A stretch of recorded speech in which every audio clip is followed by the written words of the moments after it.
Bonjour à tous et bienvenue de retour sur la chaîne How to Jeez 2.0 Input.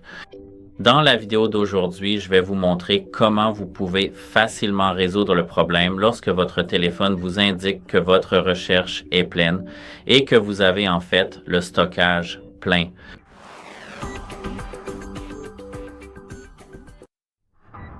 Donc, si votre téléphone est très lent et que vous avez l'erreur de recherche pleine, enfin, l'information, en fait, ce n'est pas très rare car ce téléphone n'a que 32 gigaoctets de stockage, alors que maintenant, la norme est de 128, voire 256 gigaoctets. Donc oui, il est très facile de remplir l'espace avec des applications, des photos, des vidéos, etc. Tout d'abord, essayez de désinstaller les applications inutiles. Cherchez sur votre écran d'accueil les applications nécessaires. Par exemple, ici, vous avez des jeux auxquels je ne joue pas vraiment. On peut maintenir le doigt sur chaque application et aller sur Désinstaller en haut.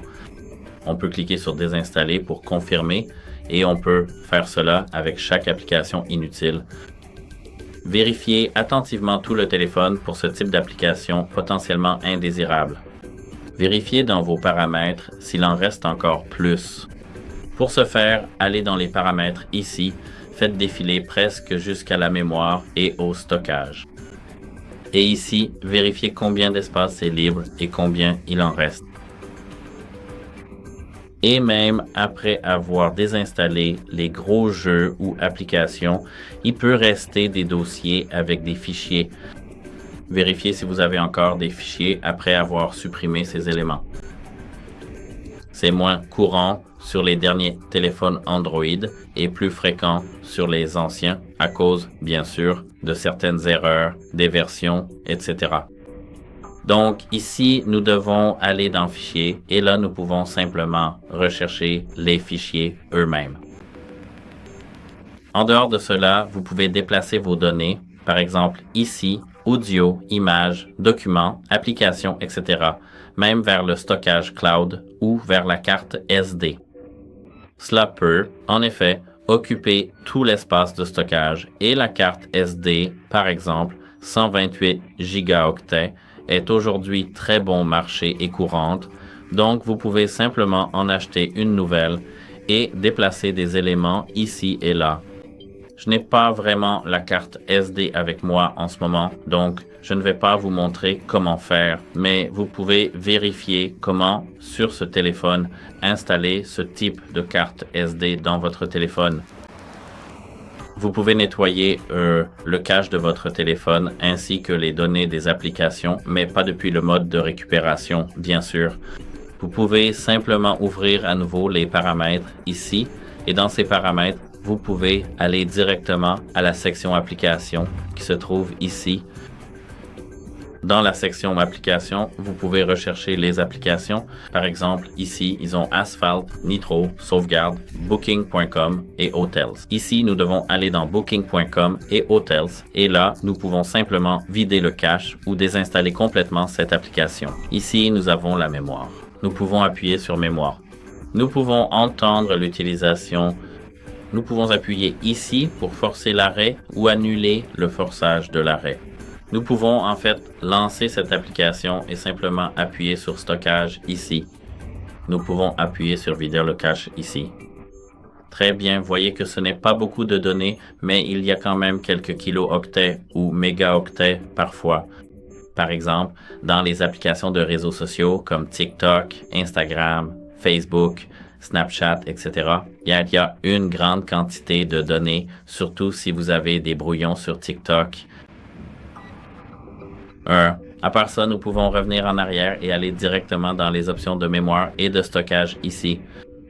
Nous pouvons faire défiler vers le bas jusqu'à nettoyeur de stockage et patienter un instant. Notre téléphone a automatiquement mesuré la mémoire et le cache inutilisé et ici nous pouvons appuyer sur nettoyer. Et c'est le quatrième conseil que je vous donne en fait parce que il s'agit de l'optimiseur intégré et nous pouvons facilement utiliser cet optimiseur.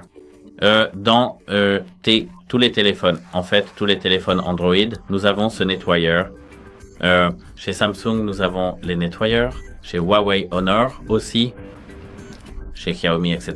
C'est là et nous pouvons facilement l'utiliser. Et en dehors de cela, nous pouvons supprimer certains anciens messages dans les applications de messagerie, bien sûr, depuis les applications SMS officielles, etc. Ici, nous avons l'application messagerie et nous pouvons en supprimer certains. Cela utilise en fait beaucoup d'espace de stockage sur les anciens téléphones. J'avais à l'époque un vieux téléphone Energy qui avec seulement 8 gigaoctets de stockage et là c'était malheureusement nécessaire. À part ça, nous pouvons retourner dans les fichiers que nous avons ici. Et ici, dans ces fichiers, nous avons quelque chose appelé recherche locale ici. Et cela va nous rediriger vers le stockage interne. Nous pouvons appuyer sur gérer le stockage et cela va nous rediriger ici. Mais nous pouvons voir ici ce qui utilise autant notre système. Nous pouvons, par exemple, supprimer les applications, etc. et ainsi de suite. Nous pouvons, bien sûr, tout supprimer. À part ça, vous pouvez, bien sûr, désactiver les notifications, mais je ne le recommande pas vraiment. Et oui, je recommande de temps en temps de gérer votre mémoire, de supprimer quelques applications, etc. C'est vraiment bien de le faire de temps en temps. Et c'est tout pour cette vidéo, en fait. N'oubliez pas de liker et de vous abonner, de laisser un like, bien sûr, sous cette vidéo. Comme je l'ai dit plus tôt, c'est vraiment important pour nous et ça nous motive, en fait, etc. Si vous avez des questions, posez-les dans les commentaires ci-dessous. Je suis là pour vous aider, etc. Bien sûr. C'est tout. J'espère que cela vous aidera et passez une bonne journée. Au revoir.